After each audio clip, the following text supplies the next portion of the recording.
Hello everyone, this is Rick Mantei, and I have some really sad news to pass to you today. A lot of you aren't going to really understand or appreciate what I'm about to talk to you about, but I had a mentor of mine when I was at Merrill Lynch. I started in 1982. He died, and I found out about it 2 days ago, and I've been in mourning ever since. Kind of like when my first dog died, and I was just destroyed. And he, the brokerage firm industry changed drastically in 1978, 79. They took away fixed commissions and it went to variable, where you could charge what you wanted. When that happened, individual brokers could all of a sudden become entrepreneurs. They got paid a little base and they got paid on what they did. Well, here I come to Merrill Lynch out of the Air Force, sure on my back, no money. In fact, I was about $10,000 in credit card debt, no money. I didn't think I was going to see 30 years old because I'd gone to so many funerals when I was in the Air Force. All these guys come back from Vietnam and they killed themselves. They flew in the ground, they were crazy. And I thought, if these guys are dying, they're experienced, I'll never see 30, it's not going to happen. So I wound up going to Merrill Lynch. I got out of the service, got in the Guard, the F-16s, and here I am at Merrill Lynch. And I'm struggling. I mean, I'm making no money. I'm working all the time. Everybody's telling me no. I'm like, what the heck? And then everybody said, well, have you heard about this guy named Dick Green? I said, no. They said, well, he's the number one guy at Merrill, 16,000 brokers. He's number one. And he just started 4 years ago when all this decoupling occurred with commissions. And I said, no, I don't know anything about him. Well, he did better and better and better. And all of a sudden, they gave you a daily ranking where you were from 16,000 brokers and commissions. And you could see where you were every day. And I was like, God, I'm struggling, man. I don't know anybody's got money. And I've been doing this for 2 years, and I was really having a hard time.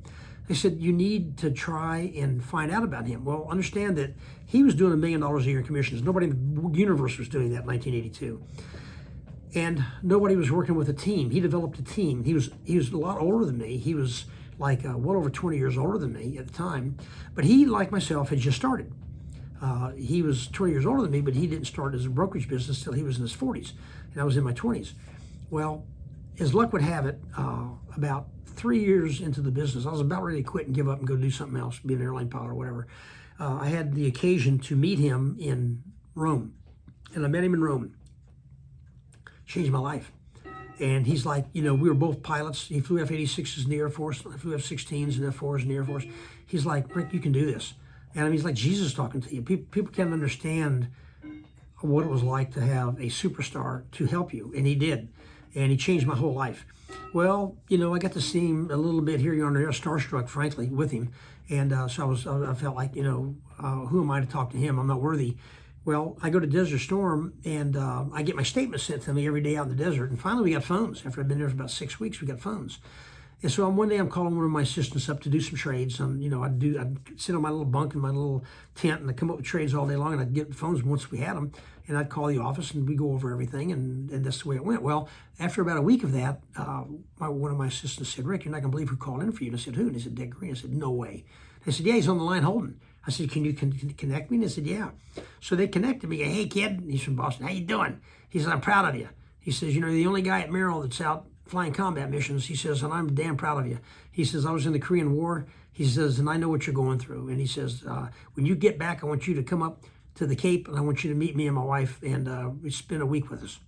I'm like, oh my God, I can't even believe this. So now I had a reason to live, to get through the war. So I wound up getting back, and he called me after I'd been back for about a week, and he goes, I want you to come up here for the 4th, up to the Cape, stay with me.